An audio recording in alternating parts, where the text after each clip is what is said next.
अरे बहुत बड़ी अच्छी मुहिम है। ये जो कार्य आप लोग कर रहे हैं बहुत ही प्रशंसनीय है। ऐसा जो है कि करना चाहिए लोगों को, उससे मिल के उनके वरिष्ठतम लोगों से अपना बात करके एक जो है कि वही बिरादरी के नाते जो है लोग बंट गए। जात पात पर हरिजन उधर चले गए, यादव मतदाता जो थे उधर चले गए, मुस्लिम भी साथ छोड़ दिए कांग्रेस का। जी नमस्कार, मैं हूं वाराणसी से शैलेंद्र सिंह और आप देख रहे हैं आईपा यानी all India progressive politics association. इसके अंतर्गत बातें होती हैं प्रगतिशील राजनीति और चर्चाएं करते कुछ खास महत्वपूर्ण बिंदुओं पर। चूँकि 2022 के चुनावी आगाज हो चुके हैं तो जानते हैं कि क्या हाल है इस समय। तो आज हमारे साथ वरिष्ठ कांग्रेसी नेता मौजूद हैं वाराणसी में, लाल बहादुर दुबे जी, और जानते हैं कि क्या हाल है इस समय वाराणसी के पिंडरा विधानसभा क्षेत्र के। चूँकि बहुत दिनों से अगर बातें की जाए तो यहाँ पे 32 वर्षों से अगर बातें की जाए तो कांग्रेस सत्ता से दूर है, और जानते हैं कि क्या हाल है। वरिष्ठ नेता हैं हमारे साथ। जी स्वागत है सर आपका आईपा में। मेरा नाम बतावें? लाल बहादुर दुबे, पूर्व उपाध्यक्ष, पूर्व महामंत्री, जिला कांग्रेस कमेटी वाराणसी।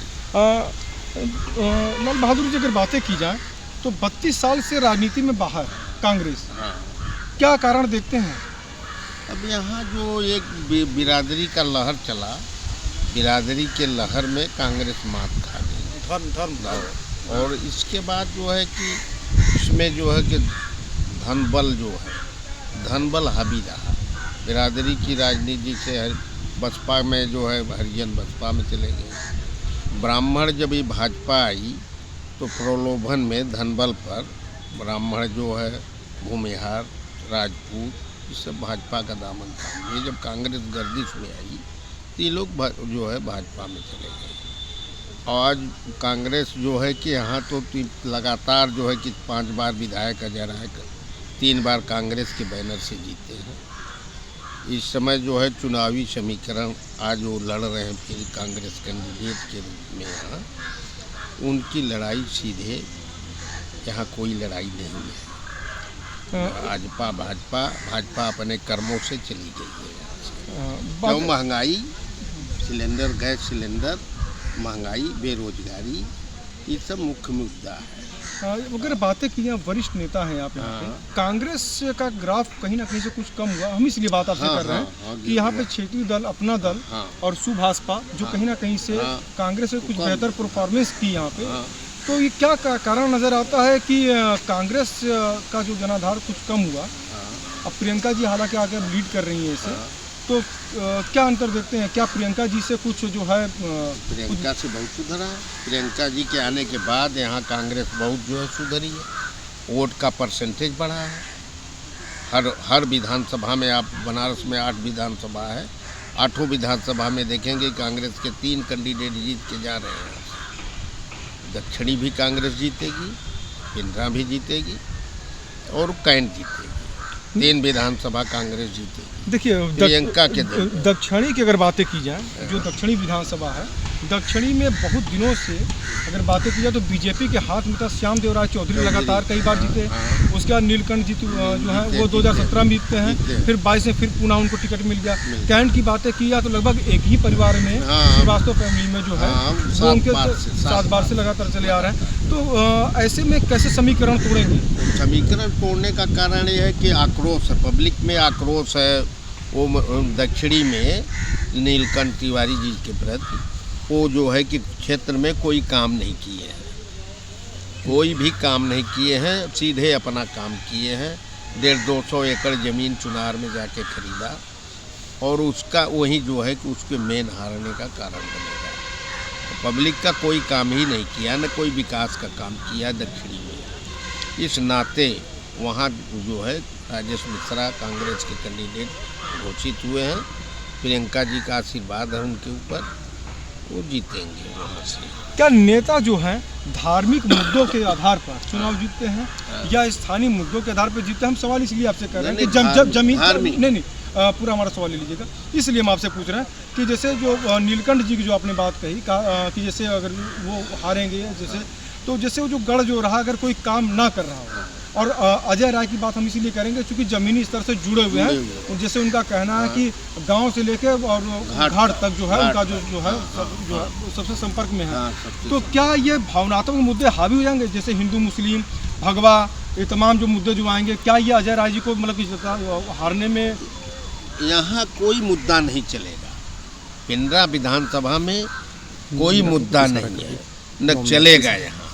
यहाँ विधायक के कर्म से विधायक हर आदमी को डेली जो है 10 बोतल बाटल जो है ब्लड, किसी का बाईपास सर्जरी, जो भी होता है क्षेत्र के हर आदमियों का, और गांव से लेके घाट तक का संबंध रखता है। यहाँ आदमी मरता है, वहाँ चिता तैयार रहती है। उसके कर्मों पर अगली बार वो हार्ट रिपीट खा गए, मोदी लहर थी, और वही धार्मिक उन्माद पैदा करके मंदिर गांव-गांव घुमा के, मंदिर ट्रक पर लाद के गांव-गांव घुमा के उन्माद पैदा करके उस बार जीत गए। इस बार वो कोई डिगा नहीं सकता इस विधानसभा में। नहीं, हम देखिए बनारस संसदीय क्षेत्र से अगर बातें की जाए या पूरे बनारस की बातें की जाए यहाँ पे, तो नरेंद्र मोदी जी यहाँ से सांसद हैं और यहाँ से कमान संभाल रहे हैं, तो स्वाभाविक सी बात है अंतिम चरण में चुनाव होना है यहाँ पे, 7वें चरण में चुनाव होना है, वो डेरा डालेंगे।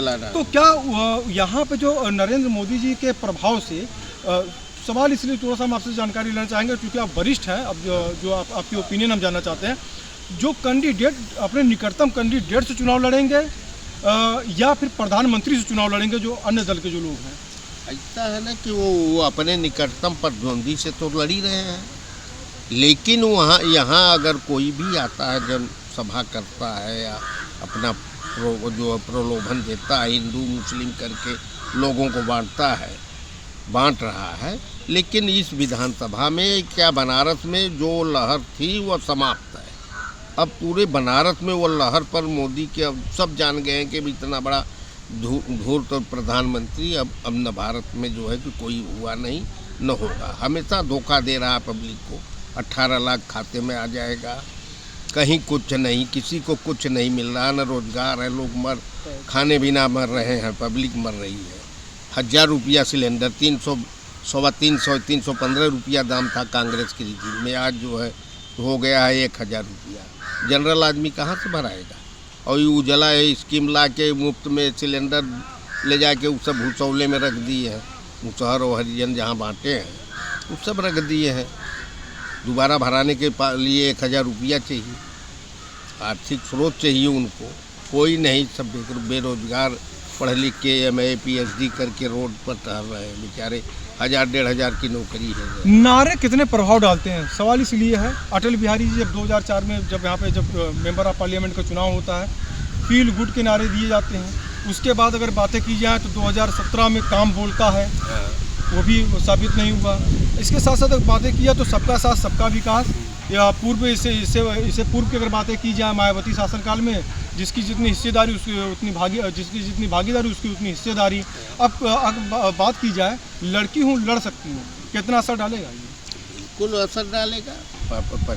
जो कांग्रेस जो है इनका जो प्रियंका जी का नारा है वह 100% उतरेगा, सामने आएगा। अगले जो है कि चुनाव में जो 2024 का चुनाव होगा उसमें मालूम हो जाएगा मोदी जी का पराक्रम। उस चुनाव में, इस चुनाव में भी जो है लड़कियों का, औरतों का 50% से ज़्यादा वोट मिलने जा रहा है कांग्रेस, हर विधानसभा में मिलेगा। यही बनारस पिंडरा की बात नहीं कर रहे हैं, हर विधानसभा में उनको मिलेगा। इसमें जो है कोई दो राय नहीं है। और कोई यहाँ धर्म और जाति यही सब नहीं चलता, यहाँ सारे समीकरण ध्वस्त हैं। यहाँ जो है जरा एक अंतिम सवाल आपसे हम लेंगे, सवाल का जवाब लेना चाहेंगे। समाजवादी पार्टी BSP कितना आपको नुकसान पहुंचाई विगत 32 वर्षों में की राजनीति की बातें की जाए, कांग्रेस को कितना नुकसान हुआ, क्यों हुआ, ये आपसे अंतिम सवाल। ये जो है कि वही बिरादरी के नाते जो है लोग बंट गए, जात पात पर हरिजन उधर चले गए, यादव मतदाता जो थे उधर चले गए, मुस्लिम भी साथ छोड़ दिए कांग्रेस का। इस नाते जो है कांग्रेस गर्दिश में गई। तो वो पुराने मतदाता थे, ब्राह्मण और हरिजन और मुसलमान, 3 वोट गिने जाते थे कि ये खांटी जो है कि कांग्रेस की वोट है, लेकिन तीनों ने साथ छोड़ दिया। उससे कांग्रेस गर्दिश में आ गई और कोई उम्मीद नहीं। और फिर पुनः लोग अपने यहाँ ब्राह्मण इस समय जो है कि 70% जो है कि लौट चुके हैं। बनारस के ब्राह्मण 70% जो है लौट चुके हैं। भाजपा इनके नारों से छोड़ के जान गए कि केवल ब्लब दे रहे हैं, बराबर धोखाधड़ी कर रहे हैं। इस नाते वो अपने खेमे में, पुराने खेमे में वापस है इस बार। आईपा की मुहिम है, हम लोग अगर बातें की जाए तो जन जन तक पहुंचते हैं, राजनेताओं के पास पहुंचते हैं, वरिष्ठ पत्रकारों के पास पहुंचते हैं, और जो साहित्य के क्षेत्र में जो बढ़िया जो कर रहे हैं उनके पास हम लोग पहुंचते हैं, और वरिष्ठ नागरिकों के पास पहुंचते हैं। तो हमारी इस मुहिम को आप क्या कहेंगे, आईपा की इस मुहिम को? नहीं, बहुत बड़ी अच्छी मुहिम है। ये जो कार्य आप लोग कर रहे हैं बहुत ही प्रशंसनीय है।